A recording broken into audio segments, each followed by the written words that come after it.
Hey, everybody. Welcome back to the podcast, episode 38 of the Noel Casler podcast. I'm back here with my main man, Jimmy Kennedy, to talk to you fine folks. And I'm fresh off of a show. I had a show on Thursday night at the Norwalk Theater, or it's the Wall Street Theater in beautiful Norwalk, Connecticut. It was a great day. It was 70 degrees.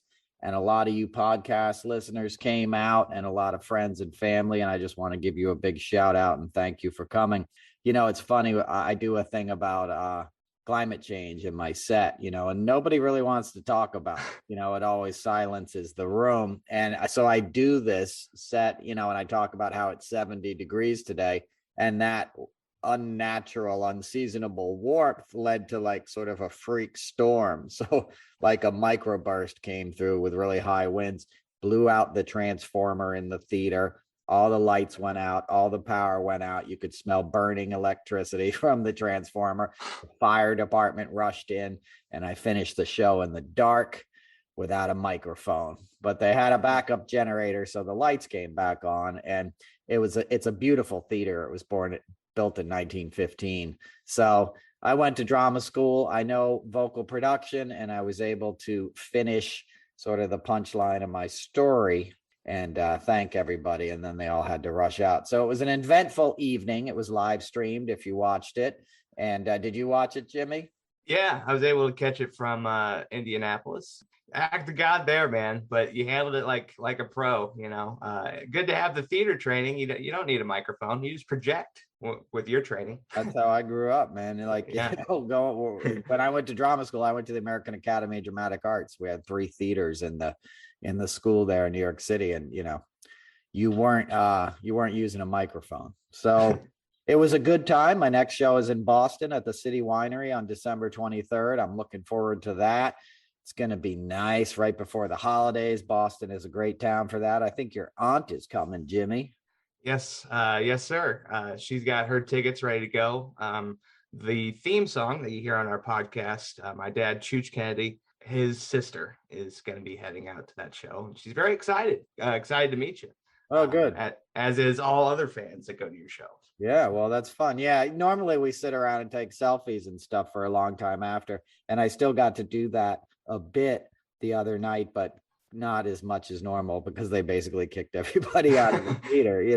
They're like, you guys got to get out of here. And I was on stage basically saying goodbye to some friends who came up to the stage, and they were like, you got to go. So I had to grab all my stuff and get out of there.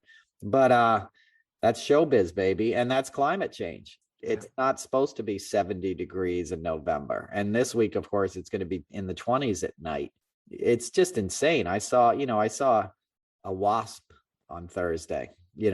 I saw a dragonfly by my pond, a baby dragonfly, and he basically flew up to me and was like, what's up, bro? Like, why am I here? I'm supposed to be sleeping right now. So it's a monster, and it's bearing down on us. And we should be in a much different place as a nation in terms of dealing with it. And luckily, we're making some progress with Build Back Better getting passed in the House and stuff. But as we all know, we have one of the 2 political parties in this country that matter completely opposed to climate change because they're bought and paid for by big interest, oil companies and billionaires and people like Elon Musk who pretend to care about the environment because they're building electric cars, but then they move to Texas and open a plant where they literally had to deal with the schools around where he opened the plant because he creates so much waste and stuff. And that guy's a fucking lunatic. Sorry to curse right off the bat, but anybody who thinks Elon Musk is a good dude or a smart dude or some tech bro savior is severely misguided. And I believe that I don't think he'll end up in the United States. I think that guy will go into exile someday and just get out of here. And his whole fortune was made off of apartheid era, emerald mines that his family owned, Yeah. And the way he's trolling senators, I mentioned him because he was like, oh, you're still alive. He said that to Bernie.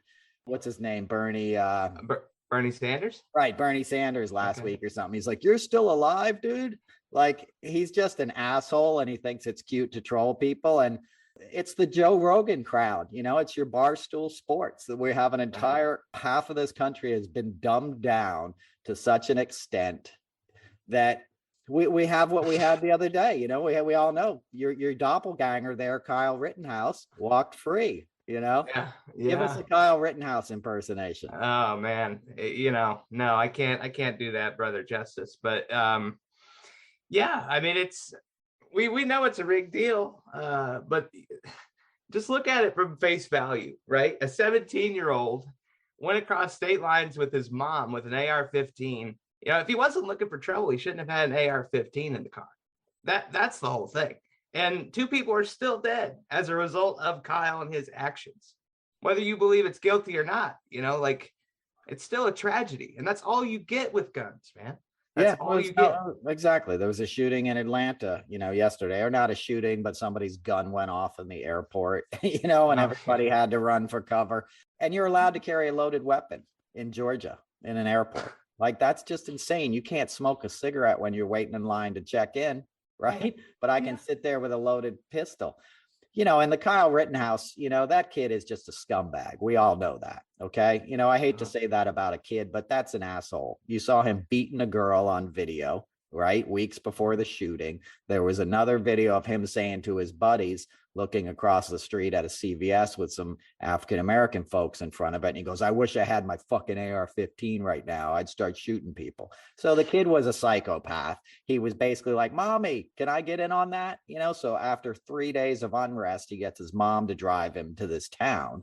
He ends up where he doesn't belong. When he starts getting the ass kicking that's coming to him, because the people are trying to stop this dude walking around with an assault rifle, he kills people. A real tough guy would have put down his gun and taken him on man to man, even skateboard in hand, right? But he represents what the right fears. People stronger than them. A big lie behind it all is a lot of white men are afraid of black men. We're physically sort of inferior in many ways, whether we want to admit it or not. Pound for pound, most black guys could kick the shit out of white guys, especially chubby little punks. That grow up on Hot Pockets and fucking Totino's pizza rolls. Okay. Kid got more fat on his face than I got my whole body. No offense. You know what I mean? Like, I know it's Midwest and y'all like the milk stuff, but that kid is not an example of virility and manhood, but the right likes to sell it as such. Look, he's a hero. He wants to be a cop. He wants to be a medic. No, he wants power. He's attracted to the symbols of white supremacy and authority, right? And it's like, I can get a gun and kick ass on these other people that my parents and my community taught me to resent, right? And Fox News teaches me to resent, and Donald Trump teaches me to fear, and the NRA's got screaming eagles and Punisher stickers and skulls and shit, and I can go be a tough guy and kick ass on these libtards that I don't understand, right? Yeah. It's cowardice, man. We're celebrating a holiday next week. It's about a bunch of white people that sailed over to England because they didn't want to pay taxes and they had guns, right? So they were able to get the upper hand on the indigenous people that were helping them, that helped them survive that first winter, right? They would have died without the knowledge of the indigenous people in this land that was already here. And what did they do? They tricked them, and then slaughtered them and then stole their land because we had guns. And the same guns allowed us to enslave people from Africa and bring them over here on ships and have a bunch of wealthy landowners make them do the work and then make a fortune selling cotton and goods back to Europe, right? That's all because of guns. That's what guns afforded us. It's trickery. It's an uneven exchange of power. And that's what the NRA and that's what the right wants to protect. And it's gone off the rails. 40 years ago, you would not have had such a thing, Jimmy. People weren't walking around with AR-15s, I promise you. The NRA was basically, it was always a lobbying company, but when I was a kid, it was much more about sportsmanship and stuff. It was never good, okay? It was never a good thing. And the Second Amendment militias are really talking about militias needed. When Patrick Henry gave his speech about the Second Amendment, he was basically saying, that's not a joke. Why are you laughing? Go ahead. It was just the way it was leading into it. That's right. Okay. So Patrick Henry gave this speech when they were, ratifying the Second Amendment. And he was basically like, we need a well-regulated militia. What he was talking about was like, what if the cops and the army's not around and the slaves revolt against us? We need to be able to protect ourselves from enslaved people uprising against us. That's where the Second Amendment comes from.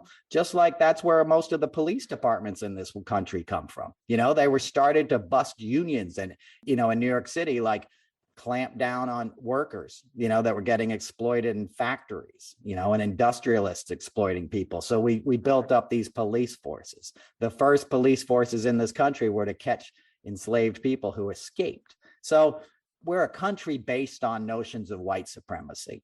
Okay. And a lot of smart people have come here through the decades, and immigrants and stuff, and made the best of a life and contributed to this country and helped it prosper. And a lot of those same people don't want to admit how much of an apartheid state this still is, how much there's still two separate branches of the judicial system. Okay. Kyle Rittenhouse got a lot of money from Fox News, from Ricky Schroeder, from all these people that wanted to make him a symbol of what they're fighting for. So he was able to afford a really good defense team. Right? He had O.J. Simpson's jury picker advising his defense team which people to pick, because they got good at looking at, that white lady's going to be on your side, right? And there's only one person of color on the whole damn jury, and it's in Wisconsin, about as white as it gets. And then the prosecutor's the local yokel who goes in front of this judge all the time and wouldn't stand up to the judge berating him from the beginning. Right. In the Derek Chauvin trial, they brought in prosecutors from out of state. Right. Because they knew they got to bring in some big guns. You don't get local freaking idiots, and the judge threw this case. It probably wasn't going to be hard to begin with, because I think that jury skews towards letting somebody like Kyle walk. Nice, pudgy white kid, just like my son, just like my grandson who likes the cranberry in the can, and the people he shot were rioters and looters and, Antifa, right? So the whole thing is a scam, and it's about this mythology that Americans are sold. That's the point I'm trying to get to. There's a mythology of American law and order and authority. And it's a cultural sickness in this country, where people don't want to admit how corrupt a lot of the police forces are, how corrupt a lot of these judges are. And there's a lot of misguided faith in our judicial system. Every week I got people like, Merrick Garland is moving fast. Don't worry. Matt Gaetz has it coming to him. No, he doesn't. He's sitting there trolling on the floor of Congress all week long. He said he wanted to hire Kyle Rittenhouse as an intern. Do you know what I'm saying? It's always like older white women too that have so much faith in the judicial system. And as I said before, it'll probably offend some of my listeners, but I feel it's like this Atticus Finch syndrome. I felt like you read like To Kill a Mockingbird and, think everybody is some gallant white hero who's out to level the scales of justice. And that just ain't happening, because we're not in normal times. And a real sane judiciary would react to that in kind. And we're not doing that. This is my point, Jimmy. Time is not on our side. They got a huge victory. This kid is going to be on Tucker Carlson Monday night, the day this podcast comes out. They were filming a documentary with him the whole time he was on trial. He's sitting there smiling in the SUV and talking about freedom. You know what that's going to be? That's going to be an ad to recruit fellow soldiers like him from here on out. And it's going to make people think twice about showing up for peaceful protests. And that's a dangerous precedent for the culture of this country and for our judiciary. And you're welcome to go now. I'm not trying to cut you off. I just got to go. Hey, no, I was actually going to mention that point. Indiana is not that far from Wisconsin.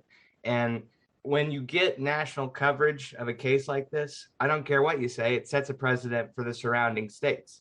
Indiana is not that much different from Wisconsin. So, it sets a tone for the surrounding states. And as you said, Tucker had a film crew. When did a murder trial become an opportunity for content? When was that ever a thing? This isn't fucking TMZ where, you're live reporting and everybody wants a reaction out of everyone. That's part of the problem. We're so stirred up from the last 5 years under Trumpism.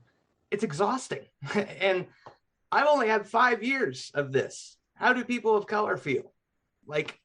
I don't know, man. It's an exhausting existence right now in Yeah, America. well, part of America broke on Friday. That was a fault line. That was something that I haven't seen in my 50 years before. You could feel it instantly.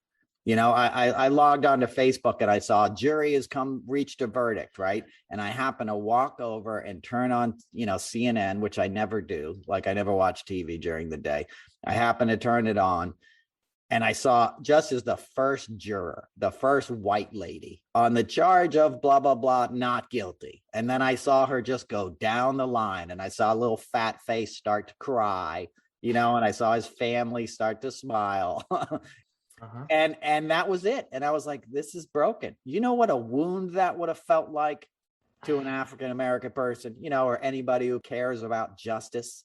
I mean, it was a kick in the gut, and we all knew it was coming. Because the judge told us, he basically said the only verdict you can reach in this trial is this good little Christian boy needs to walk free. Oh, is that my cell phone going off? Oh, that's all Lee Greenwood. God bless America. You like that song, Kyle? Of course you do. We're going to get you out of here soon. You're going to go have some apple pie. Go back to mommy, right? It was like they painted this image. Okay, now back to the trial. Tell us about those Antifa kids again. You know what I mean? It was all these little tricks, and they added up to an exoneration, right? His letting him pick his own jurors, and the judge comes and sits next to him and stuff. All these kind of things were theatrics. They added up, and it wasn't going to be hard to get this kid off anyway, because they have this stupid stand your ground bullshit in Wisconsin anyway, where as soon as I feel afraid, I'm allowed to kill another human being. How is that the case? How are people so terrified? I lived in Washington, D.C. when D.C. was known as the murder capital of the United States, okay? There was shootings in my neighborhood all the time. It was horrible. I rode through shootings where a guy be on one side of the street shooting at a dude in the other, and I'm going down the middle of the road on my bicycle, ducking for cover, gunshots all the time, murders, homicides, horrible stuff, the height of the crack epidemic. I never once said I need a gun. Do you know what I mean? You didn't feel the need to have that kind of resource and power on your side. Right. It just wasn't gonna help the situation. Guns never help the situation. They sell you a myth that a good guy, the only thing that stops a bad guy with a gun is a good guy. Nope. The only thing that stops a bad guy with a gun is stop selling him a fucking gun.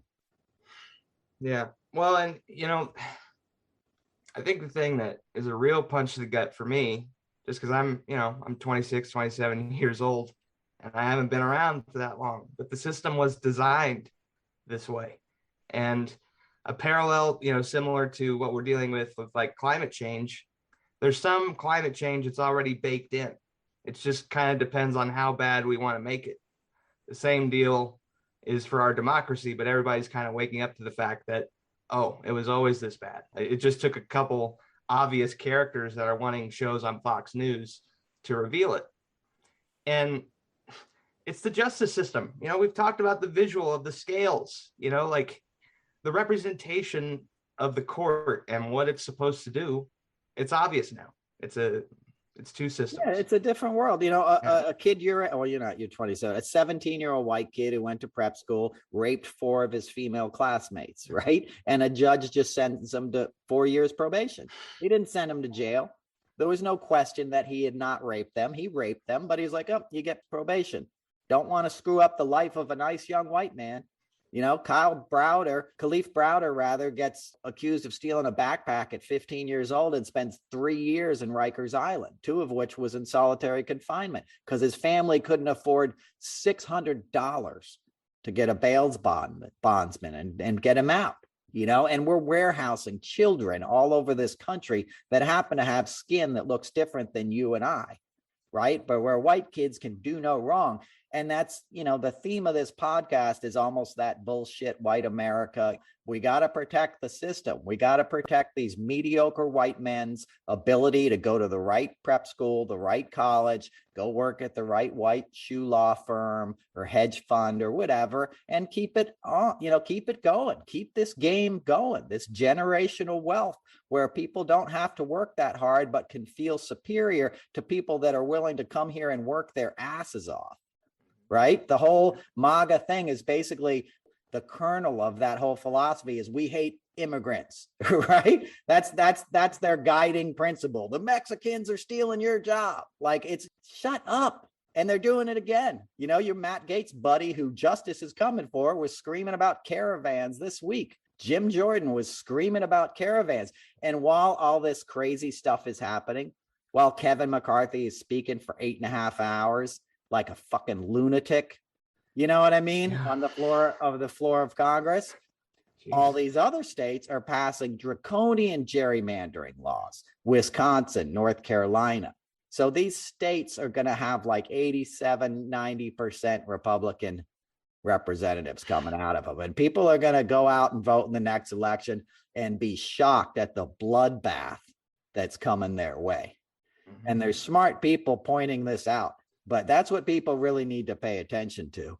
And we're so close to that line where we're about to lose this thing. You know, if I was a betting man, I wouldn't be betting on democracy right now. I think, if you ask me honestly, this place will be a hellhole in 5 years.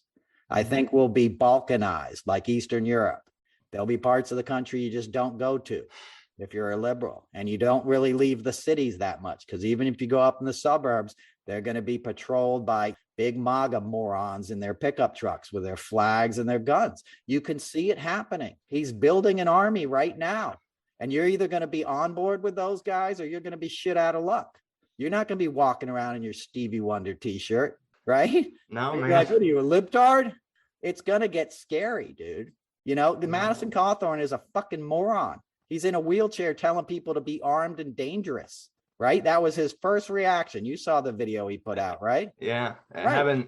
Having fucking Chaw on the House floor. Exactly. Screw you. He's dipping. No respect, but that's on purpose. That's the same reason Kristen Sinema shows up in a jean jacket and stuff. It's designed to degrade the system, right? It's designed to say the old rules don't apply. It's designed to make you have less respect for our institutions, because that's what Trump did, right? He just destroyed them all. He sort of molested anything that was good and decent about our country, and nobody stopped him. That's what he gets away with. That's what I tell people in my live act. You know, the first season of his beauty pageants, he lined up the girls on the side of the stage like they were pieces of meat, walked up and down and stuck his fingers in their mouth and inspected their teeth, grabbed their breasts, their asses, all this disgusting stuff, took notes, because he was looking for the ones that, you know, reminded him of his daughter and that he'd want to bang, basically. And people were disgusted, sitting around like, I can't believe this is happening. And you know what happened the next year?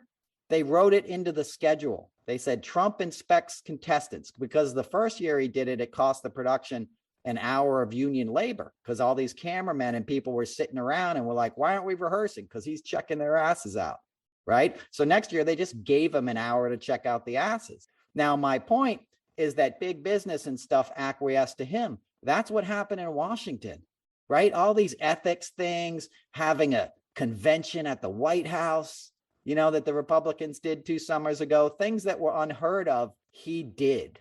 And the next time around, you don't even want to imagine the kind of stuff he's going to get away with, because there'll be no pushback, right? That's what the Kyle Rittenhouse thing means. It means there's going to be a lot less protests next time, right? It's not just the cops that can shoot a guy in the back 7 times, which is what they did for Jacob Blake, did to him for going to his car, and he was reaching for a knife, and they shot the man 7 times. That's what the unrest was about to begin with in Kenosha. And people forget that. And there's guys on trial right now for lynching an African-American man in Georgia, right? And their defense attorneys are like, we don't want any more black preachers in here. Like, they're not hiding it anymore. We're in a white supremacist, like, guerrilla war, essentially. And the cops and the firemen and a lot of those guys are going to be down with the side of MAGA. And anybody who says that isn't the case is lying, you know, and there's a lot more judges like this asshole out there in the country. And a lot of them are on the federal bench, and a couple of them, or at least 5 or 6 of them, are on the Supreme Court. Yep. You know, if this case had gone up to the Supreme Court, it would have had the same outcome. You know, and don't kid yourself that they're going to be federal charges, because they didn't bring federal charges against the cop who shot the guy 7 times. They're certainly not going to do it against the kid who was just picking up slack for the cops, who thanked him and handed him a bottle of water after he shot 3 human beings. Yeah, I mean, Trump killed 700,000 people as a result of the pandemic, and he's still walking free. You know, to connect the power element of this, I was watching a clip from Steve Bannon's podcast, which I guess is still on the air, remarkably. It shouldn't have even been recorded in the first place. But Mark Meadows, if you're watching the video, they got the lower third, right? And it says Chief of Staff to President Trump. Current titles for people that don't have any acting power. That indicates to you right there, the powers that be, the people that are able to actually make changes to our government, are willing to overthrow it next time. Exactly. And he's already sort of running a shadow government. Trump put out a statement last week that I'm sending my ambassador, Rick Grenell, over to, Bosnia or something to negotiate on my behalf. Like, you're not president. You don't have ambassadors. You're just another fat dude in a pamper playing on the golf course in South Florida now, bud.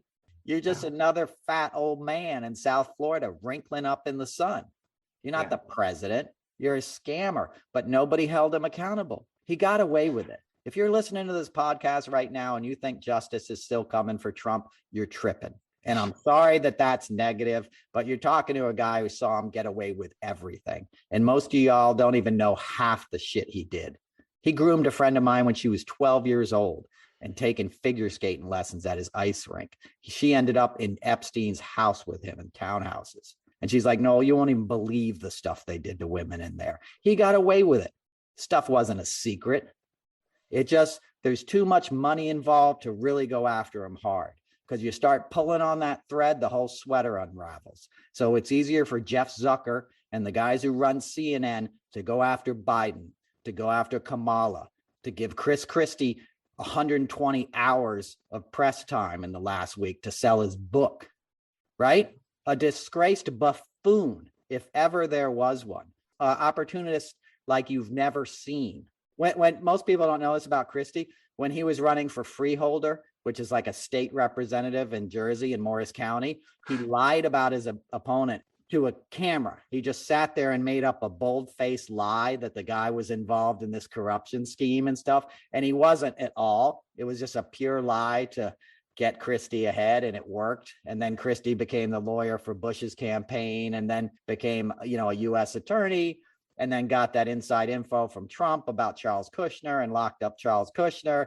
Then 9/11 happened, and he became governor, essentially. He got confirmed as a U.S. attorney. Nobody wanted to fight against him in Jersey. They knew he was a corrupt opportunist who really had no experience. But 9/11 happened, and the Dems wanted to appease Bush so bad because Bush was so popular after 9/11, and Christie it was a payback choice. It was a favor for campaigning for Bush. So Christie got this federal power and then became governor, and then wasn't happy with governor and was a corrupt governor, shutting down bridges and stuff to punish opponents, and then wants to be president. He would have been more dangerous than a Trump. Well, that's not fair. He would have done probably more damage to Trump because he's got a little more, I don't want to say self-discipline because he weighs 300 pounds. So self-discipline is probably not his forte, but he's got a little more. He can speak out of both sides of his mouth. And it sounds like he's got a stick of butter for a tongue either way, because there's so much fat in his vocal cords and stuff, and he's got 18 chins he's talking through. I'm throwing in a little special spin for the people that get offended, Yeah. But he's got a little more establishment smarts than Trump has. Here's the thing about Trump. Everyone around Trump knows he's out of his mind, including his children, right? So they sort of try to keep him occupied. Like, here's something shiny, here's something that, and it works. And then behind the scenes, you have Stephen Miller and Steve Bannon and all these guys, pulling strings, and their strategy went uninterrupted. Okay. Steve Bannon was allowed to turn himself in last Monday. And what did he use it for? His podcast. He live streamed himself walking into the FBI's office. That shows you the white privilege in this country. How the hell are you allowed to turn yourself in? And people are like, well, that's standard procedure. Yeah, if you're a rich guy with a lawyer who can negotiate your surrender. When the FBI arrested my mom, they kicked in the door, okay, and pulled her ass out of there with a bunch of guns and stuck a shotgun in my face and said, freeze, FBI, right? If you're not rich, that's how they do it. So they're allowing the people that are trying to overthrow this country complete free airtime. We're not being honest about Jeff Zucker and CNN. You know, every time I don't watch CNN, but I've turned it on a few times, they always have this both sidesism thing.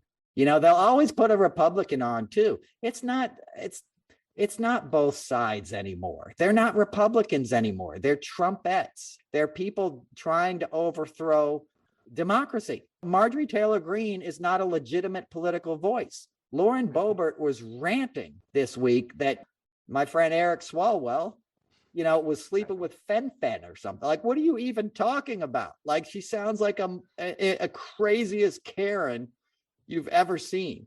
And this is what's going out over the airwaves. There's people that admire Madison Cawthorn, little half-pint Tom Brady. Yeah, I mean, it's I don't know, man. You know, there was a local anchor in Colorado talking about Lauren Boebert and how she's disruptive every day. And the news organizations only tend to cover someone when they're disruptive once. They don't cover them every day. And this is a heartbreaking question for me to answer, but you kind of already gave your prediction for the future of this country. Good guys don't win, do they? The bad guys win in the way that this is set up. Yeah, because the left gets too infighting. You know, as I address all the time, it gets exhausting speaking out on the left, right? Because somebody's going to be like, hey, don't be negative. We're going to vote them out. Blue wave is coming. You know, the emoji people come after you, the hashtaggers. Don't be negative. So they kid themselves. The Democrats have this Pollyanna-ish worldview. It's like Rick Wilson said, you don't bring a yoga mat to a gunfight. You know, we've been in a gunfight for 5 years. And, you know, you made an excellent point. That guy had a brilliant op-ed, the Colorado dude. And Rachel Maddow had him on for a segment the other night. And he's right. That's the same point, Jimmy. You just made the point I was trying to make about Trump's beauty pageants, right? The first time it happened, people were shocked. And the cameramen went home and told their wives, and everybody talked about, like, what a pig this guy is.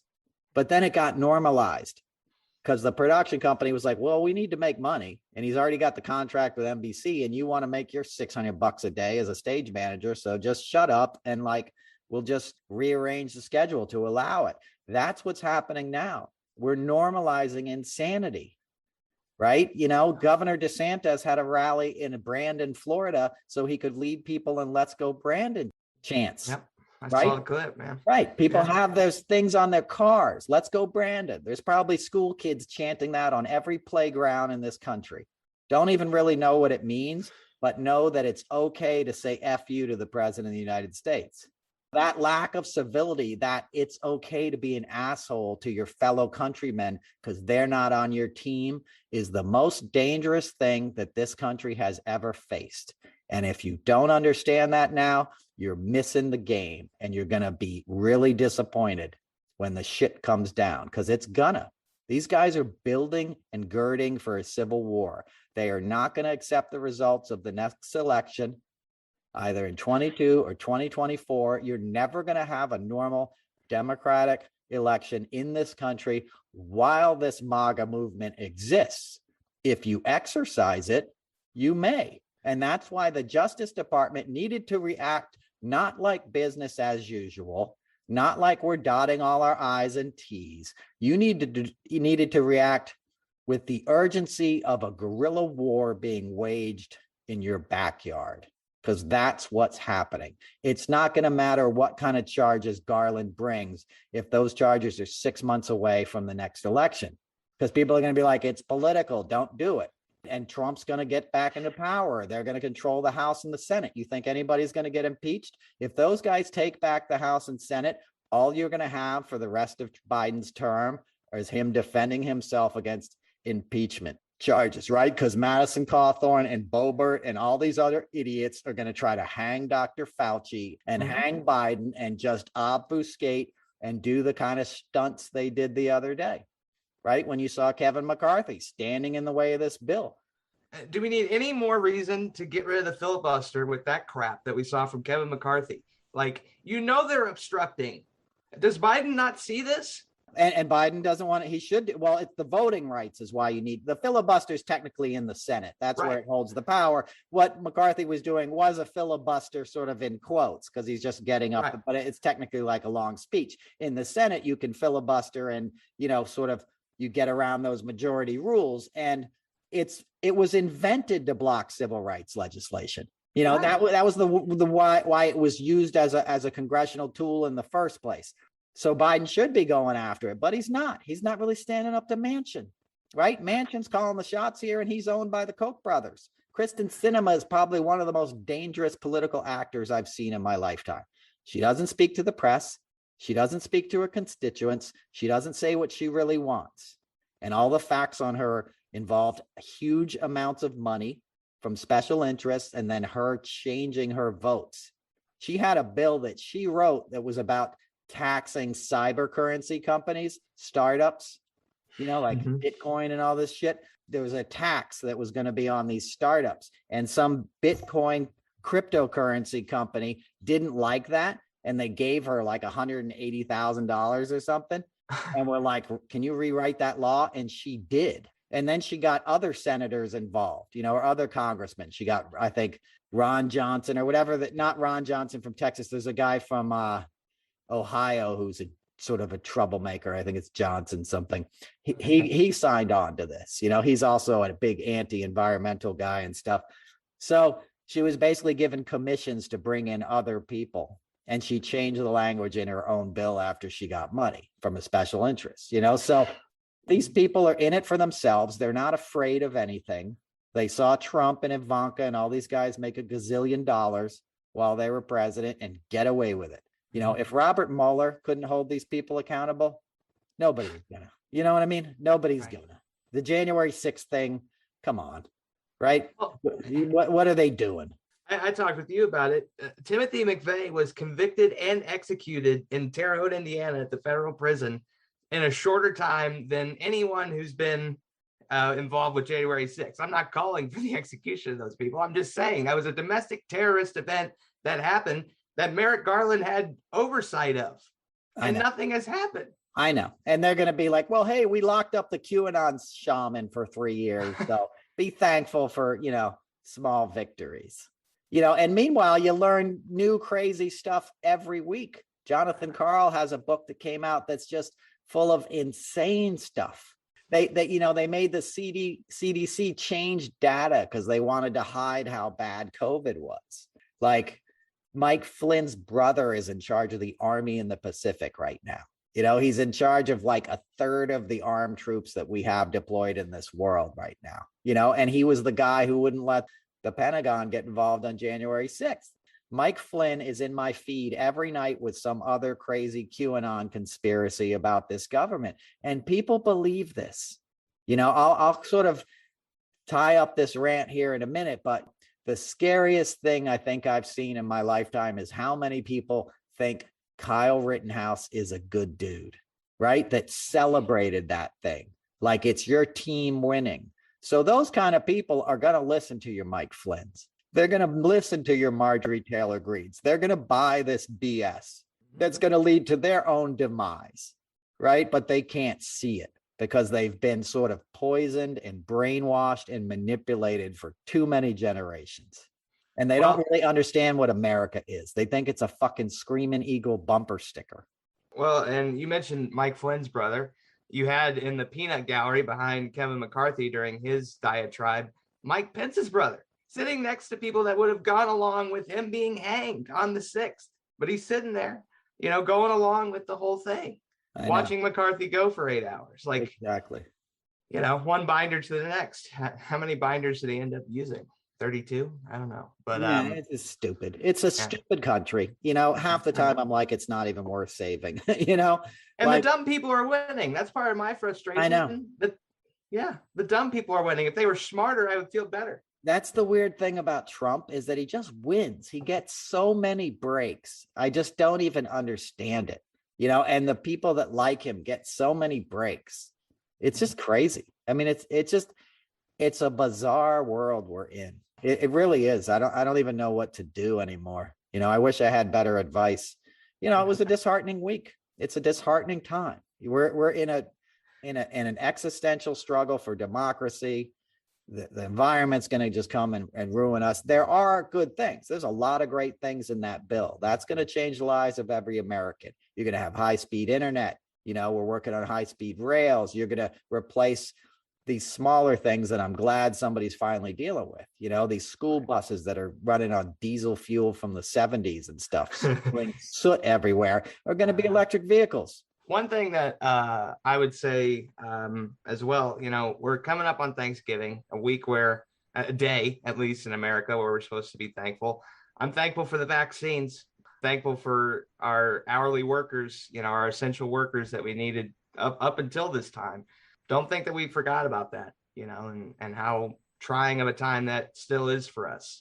It's a lot. It's difficult to figure out what you're thankful for in a time like this, but try to look internally and find something, because there is hope even within your smaller community if you can come together. Yeah. And, people are getting back together. Last year, we couldn't really safely gather. If you've been vaccinated and you've been boosted and you use common sense, we can come together. That's what we need. We're not a separate people. That's been sort of forced upon us. People are exploiting our divisions for money, right? And that's the real tragedy, because in all these American cities, people and towns and stuff, people are divided now, and they shouldn't be. People are going to be divided at their table, like at their Thanksgiving table. I can't imagine what that's like. Thank God nobody in my family's a Republican. And the ones that are, I stopped talking to 20 years ago, long before Trump. I just couldn't go into adulthood with people that supported that kind of stuff. It's like, sorry, I know we're related, but I can't be with you if you're racist. If you support this stuff, I don't really have any interest in knowing you as an adult. And I'm not telling people to not talk to their families, but I couldn't imagine like sitting at a table and breaking bread with somebody that supported Trump after this point, or that thought Kyle Rittenhouse was a good dude, or that people should be shooting animals for sport, carrying assault rifles and stuff. It's crazy. And somehow we have to find a way to bridge these divides. I'm not the guy for that. And I'm a comedian. I'm not a leader, but I think my advice would be, if you have to confront that stuff, instead of avoiding it, you kind of have to talk about it. You don't have to scream about it, but I would be like, what do you like about the guy? What is in Trump's world makes you think he actually cares about you or this country? Because he let 500,000 people die when he was still president. He spent the last year and a half telling you not to wear a mask, not to get vaccinated. Republicans are more concerned about masks not being worn than guns being on the street. That should tell you where they are. And they're all wearing masks. I guarantee you the people serving Tucker Carlson and his family, are wearing masks in the kitchen when they're cooking his meals. The staff on Rupert Murdoch's super yacht are all vaccinated and boosted when he heads out to, the Caymans or, St. Bart's or wherever he's going to spend the holiday. I started to, reject friends and family back in 2016. That I had family members vote for Trump when he made fun of a journalist with a disability. Yeah, he made fun of me. Basically, he could have made fun of me, and they still voted for him. I know. And that was before he was president. He gave you more than enough sample to not anoint him with those powers. Right. But we did anyway. He wouldn't let disabled people come to The Apprentice taping. He thinks it's gross, so he doesn't like to be around it. That's why he didn't want blind people in his building. You think Madison Cawthorn would have been sitting around at a Celebrity Apprentice? He'd have been like, get that freak out of here. He can't walk. It looks weak. And those guys would get thrown overboard by the Nazis. What do they think this eugenics stuff is all about? What do they think white supremacy and master race really means? Means if you can't walk too good, you're not that useful to us. Yeah. That's sick, Jimmy. That's who these people are. I've thought about the idea of like, I'm going to have to wear long pants now to cover my leg braces if I have to wear them. I'm not saying we're becoming an authoritarian state, but I've thought about how I would have to change my fashion and stuff in case bro. You're a baller, bro. Wear those braces with pride, man. That's strength, man. That's like, I'm taking the card. But in other countries, they hide people with disabilities. Of course they do, because they're weak, masculine, toxically masculine, authoritarian countries. And that's what they're trying to make this thing. It's all fear. They're scared of stuff. They're scared of compassion because they're scared of themselves, Jimmy. Trump is the most terrified human being I've ever met. The guy is scared of his own shadow. He's so deeply insecure that he needs these outside things to pump him up all the time, right? So compassion doesn't feel good. That's why Kid Rock and all these guys are like, you're a bunch of pussies. He's got a new song out, We're a Nation of Pussies, right? Called people the F word and stuff. That's what this whole thing is about. That's what this Joe Rogan kind of toxically masculine, I don't have to get vaccinated, I'm a quarterback. It's about protecting the people that need a little more protection than we do. And it doesn't mean those people are weak. It means you're weak if you're not sticking out your hand and looking out for them. So don't feel, not that you do, but never feel like you have to hide who you are, because that's inspiration to other kids, and other people that are coming up that have these adversity. Don't let adversity, because other people can't handle it, drive you into the shadows. If anything, if I was you and I lived where you would, I'd be having a rainbow flag on my shirt. I'd be trans lives matter. Anything I could do to put it right in their face is what I would do. Because here's the trick. Most of the younger generation is a lot hipper than the boomers and the older racist crust that's still in this country, right? The younger millennials and Gen Z and Y, they're way hipper, even in probably places like Indiana, than the adult counterparts. Or I don't know. I don't go to places like that anymore. I would say that my opinion on that would be that, yeah, they're aware of it, but they're also raised by their parents, and they're comfortable going to the country club. I've talked about my high school on here. I had a planetarium in my high school. Okay, the high school football team that I broadcasted for, the first high school football game ever seen on ESPN, the main channel, was at my high school. They had to bring in extra lights for the broadcast. Okay, this is like a private school within a public system. Okay, and it's just, that's what's disappointing to me. A lot of my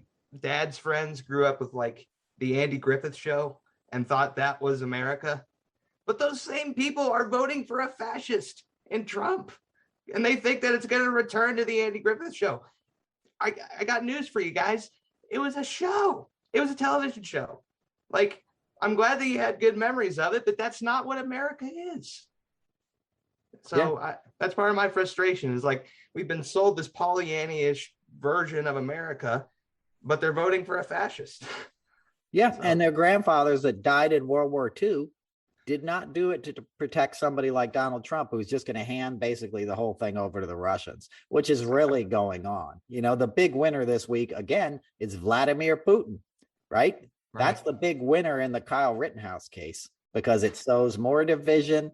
It makes it more authoritarian, or that's it, or you get squashed, right? Mm-hmm. White supremacists, it's troubling. Everything has been handed to the people that folks fought against in World War II. And now everybody's a communist. If you don't agree with the, Republicans, you're a communist. And people believe this. People are going to follow Marjorie Taylor Greene to their deaths.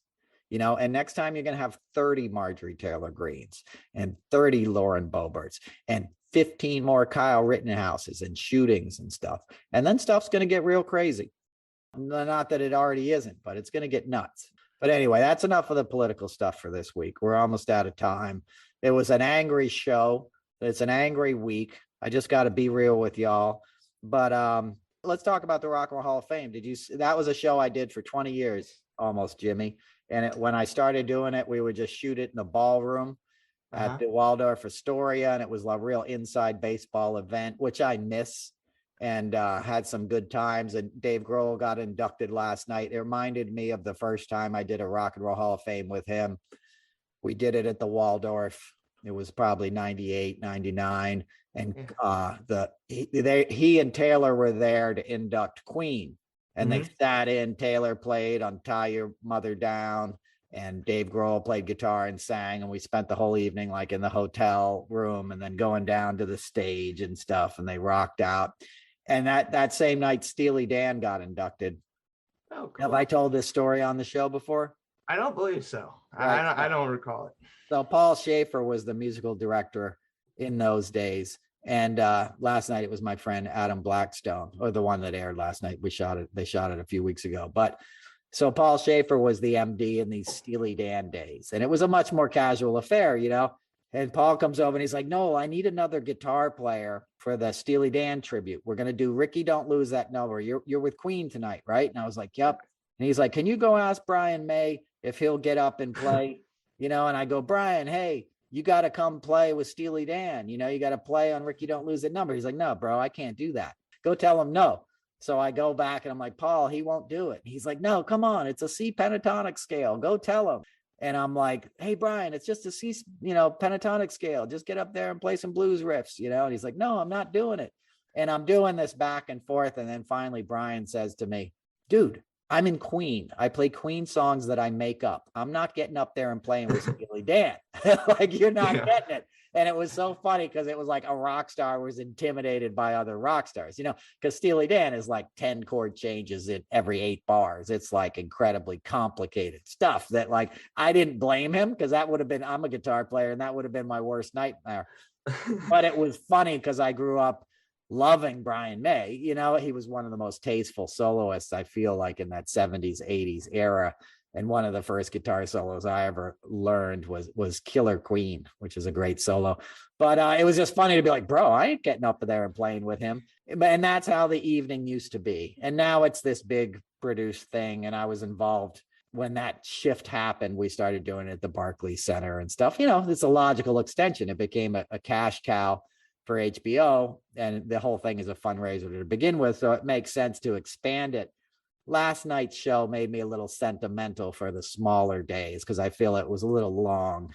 You know, there's just a million acts and it was like 3.5 hours. But it was good to see people. I've worked with every one of the artists that got inducted, except for the Go-Go's. But the Go-Go's thanked my friend Bruce Patron, who was a guy that I worked with for many years, and we sadly lost him suddenly last year.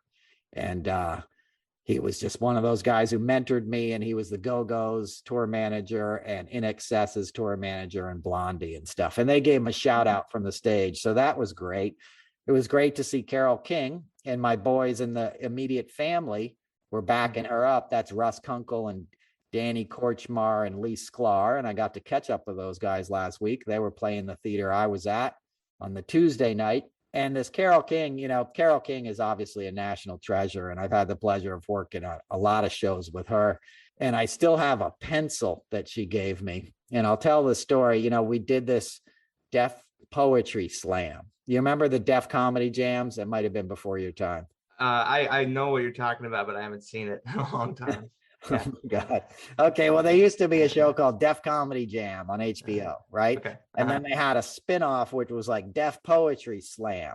And that style of poetry is all very like staccato. Like, "I wake up in the morning because that's who I am." You know, it was all this like stuff. Right. So we shot an episode of that right after Katrina happened and the disastrous, inhumane mismanagement that Bush did, you know, basically leaving people to die. And so we did a version of this show, and Mos Def was hosting. Do you know who Mos Def is? I don't know. I don't recall Mos Def. Damn, I gotta be cultured, dude. You gotta culture me up. Yo, Barbara, this dude don't know who Mos Def is. Barbara's one of our listeners. She'll get that. All right. So Mos Def. All right. So Mos Def is hosting. He's a rapper. He's a very, you know, if you know who Dave Chappelle is, he's friends with Dave Chappelle. He's in a lot of the Dave Chappelle stuff. You know, you'll hear music and stuff. But anyway, the Roots, that whole kind of hip, smart hip hop guy from Brooklyn. And so he's hosting, and every poet is getting up and they're just going off on Katrina. But it's like the N word is every other word in everybody's poetry. And Carole comes with this sort of kind of nice poem, and we did a rehearsal, and then she's sort of affected by the tone of the other, you know, performers. And she wants to do a rewrite. She's like, "Hey, do you have a pencil?" And I hand her my pencil, and she rewrites her poem right in front of me, and then goes out and delivers it. And it's brilliant. And it just showed the direct connection she had as a writer, and really it's never too late to change, and improve what you want to say. Right. And as somebody who'd written so many classic songs, going back to the early 60s, you'd think like, well, I wrote this thing. What do I have to learn from these younger folks? Let me just keep it as it is. And no, she's like ever evolving as an artist. She handed me back the pencil and I was like, I'm a songwriter. I'm keeping this pencil. And she laughed. She's like, yeah, that's your lucky pencil, huh? Awesome. So years later, I'm doing a tree lighting with her and her wonderful daughter is one of her management people.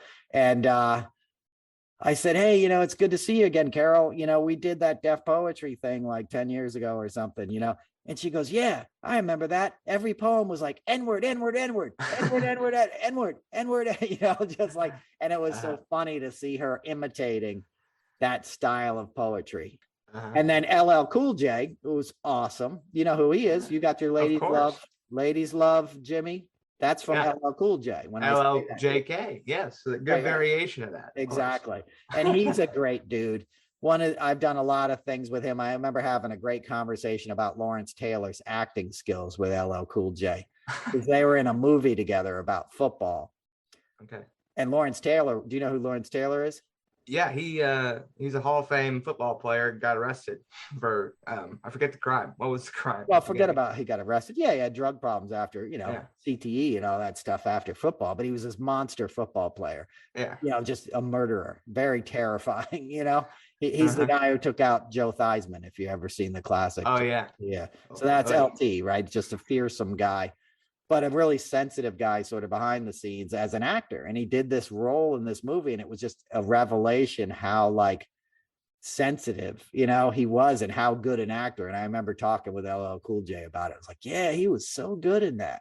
And then I ran into LL Cool J we were doing a Songwriters Hall of Fame in New York, and we were in the washroom, and an attendant handed him a towel. And I remember seeing him just pull out a 20, just put it in the guy's palm, in one of those ways where sometimes I'll observe a celebrity who is clearly a good dude and he's not doing it for flash or circumstance, and there's a lot of celebrities who went in and out of that room and didn't think to give this guy a $20 tip or any kind of tip. And LL sort of is one of those dudes who never forgets how fortunate he is and where he came from, and just sort of emits goodness, and very hard worker, very professional and very talented. So I was happy to see him get inducted. Randy Rhodes got a shout out, one of my favorite guitar players. When I was a kid, my bedroom had Randy Rhodes posters all over it. He was a guitar hero who never got the chance to have much of a career because he got killed in a plane crash because a bunch of bus drivers at the same coach company that I used when I toured, called Florida Coach, would let their drivers fly airplanes. The guy who owned the company in Florida had this ranch, and he had a barbecue and was hosting those guys, and he'd let idiot bus drivers fly a plane. And unfortunately, Randy Rhodes got in one of these planes, and they tried to strafe the bus in the house for fun and crashed and died. And that's the real story behind what happened to him. It never really got investigated. It happened in the early 80s, and it was just kind of covered up. But it was this guy who owned the bus company who, was if that had happened today, there would have been a lot more investigation involved. And then Billy Preston, the great Billy Preston, who I was just talking about in my comedy show the other night. Billy Preston was on the first gig I ever did, which was the Kennedy Center Honors. And we were doing the tribute to Aretha Franklin. I told you guys that story on this show, So my last time seeing Billy Preston was we did a tribute to John Lennon at Radio City Music Hall in 2001, not long after 9/11, in October, in a mere weeks after 9/11. And Yoko Ono had a party after the show at this thing called the Roxy Suite, which is this private apartment that's part of Radio City Music Hall. And I saw Billy at the end of the show, and he's like, "No, you going to the party?" And I was like, "No, I'm not invited to the party." He goes, "Yes, you are. You're going with me. You're my guest." And he put his arm around me and walked me into this party, dude, with Yoko Ono. That's awesome, brother. Good for you. I know, dude. So great experience. Yeah, he's a great guy. Tina Turner, I worked with Tina Turner and Elton John. I think I've told that story on the podcast, right? They got mad at each other. Yeah. I told that on here. Yeah, I remember that story. That Okay, was, so yeah. that was crazy. And Elton like wouldn't come back on stage until they switched the song from Proud Mary to The Bitch Is Back. Yeah, I had to switch it up, man. Tina's a legend, and nobody has anything but love for her. And she lives in Switzerland, which is a very cool thing. That's where I'm going to be living in a couple years when Trump gets reelected. Todd Rundgren, who is too cool to show up as Todd is, because Todd is God. I was talking about Todd the other night in my stand-up show too, because I lived on a tent in Todd Rundgren's farm or property on Mink Hollow Road in Woodstock, New York in the late 70s. My dad lived in a tent one summer next to Todd Rundgren's house and on this creek, on this land that he owed. So Todd has always been a figure in my life. You probably don't know much about Todd Rundgren. No, not too much. My dad probably would, though. Your dad would know. Yeah, and Todd Rundgren was an engineer at 19 years old. Like, have you ever heard the band albums, like The Wait and all these famous songs? I will want to get off this show, dude. Oh I want to listen. Jimmy's going to get fired today, folks. So send me resumes. The band, bro. Levon Helm and the band. Oh, right. Levon Helm. Duh, dude. I'm sorry to be offensive. Yeah. No, it's good. Have you ever seen The Last Waltz? I have not. I need to. You got a lot of homework to do, brother. I got a lot for this week. Yeah. Especially to honor your father, because these are definitely the guys that influenced your father. He's disappointed, I'm sure. Yeah. What I'm saying.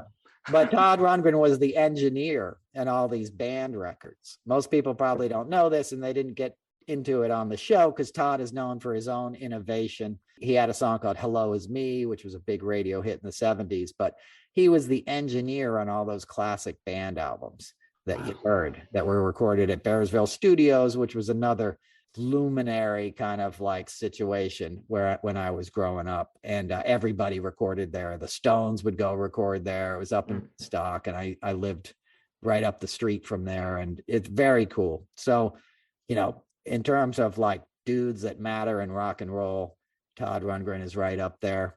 Jay-Z gets inducted. I've done a gazillion gig, things with Jay-Z. I could tell Jay-Z stories all day long.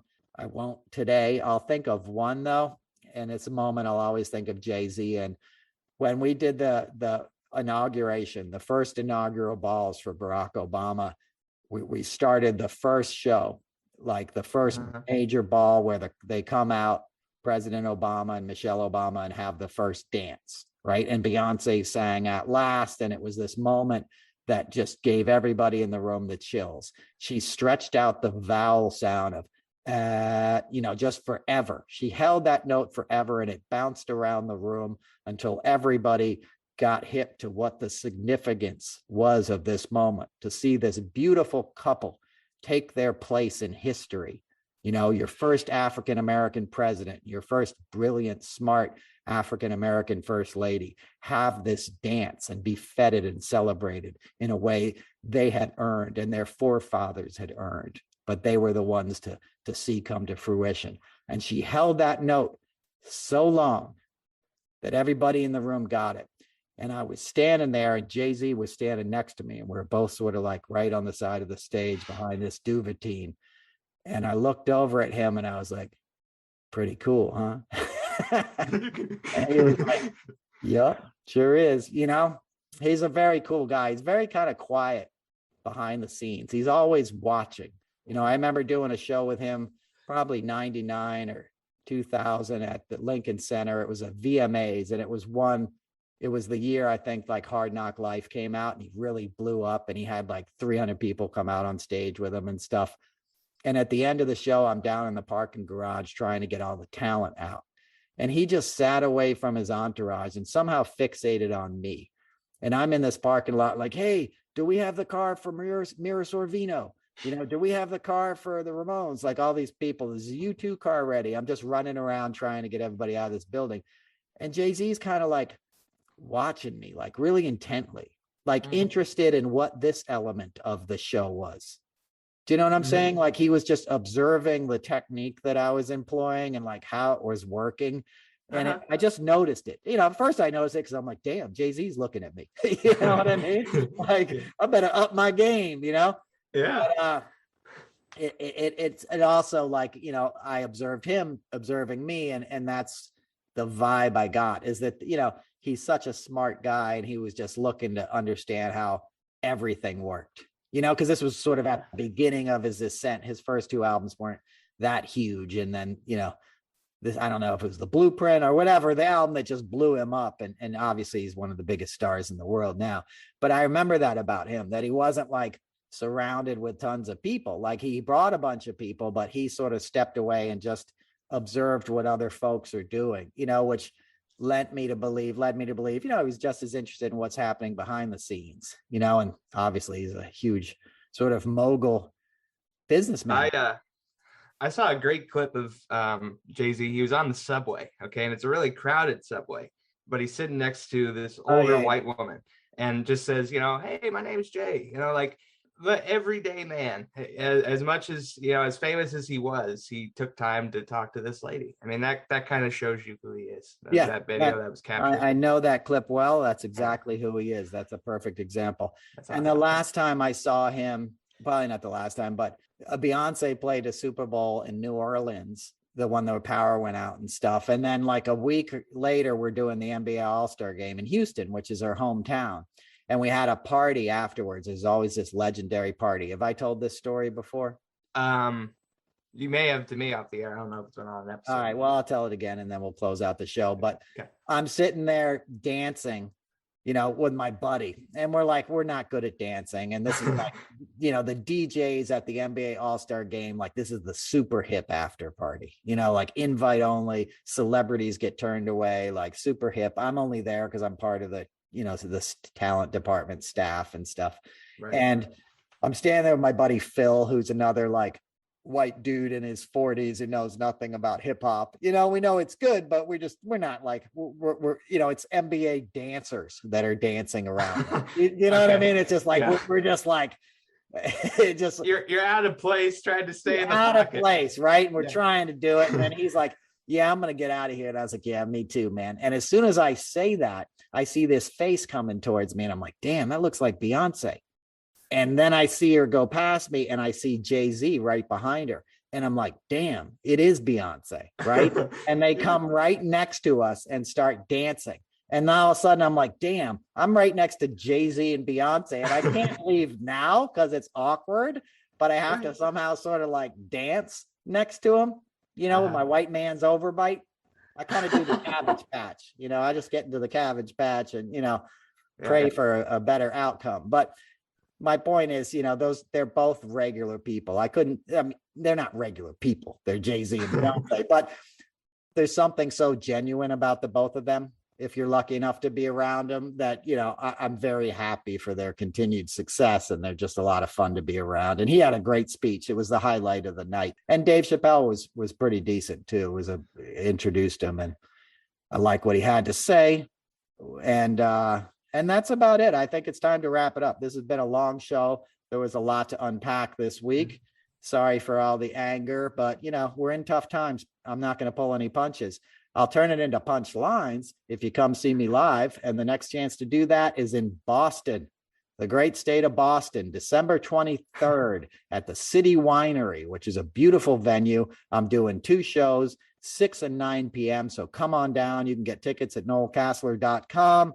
You can find me on Twitter, and I will see you next week. Have a great Thanksgiving. Jimmy, what do you want to tell the people? Check out my stuff, jbkonair.com. You can follow me on Twitter and Instagram. DM me there as well. JBK on air. Check me out. All right. Jimmy wants the DMs. You know what that means, ladies, LLJK, slide into them DMs. You brought it up, man. I got to close the deal. LLJK. I hear you, player. All good. It's Thanksgiving, right? I'm wearing my Hotter Than July Stevie Wonder album shirt. Hey. I told my big Stevie Wonder story the other night on stage, and the power went out right at the crescendo of the story. But I was able to finish it, without the microphone, which was cool. And Stevie would have appreciated that. But good to see you repping Stevie. There's no one better than Stevie Wonder, and there's no one better than anybody who's got some love in their heart and is willing to admit when they're wrong and see things in a different way. And that's what we have to do. Ultimately we will prevail. I know it's negative, and we're going to probably go through some harder times again before they get much better. But overall arc of this thing is bending towards justice, to borrow a phrase that's overused from the great Dr. King. But, that legislation, when that stuff starts kicking in, there will be good things to come. And hopefully that'll pull a few people away from Fox News and this propaganda that's designed to take them down. Until then, enjoy your holiday. We'll see you next week. This has been episode 38 of the Noel Casler podcast. Thanks, folks.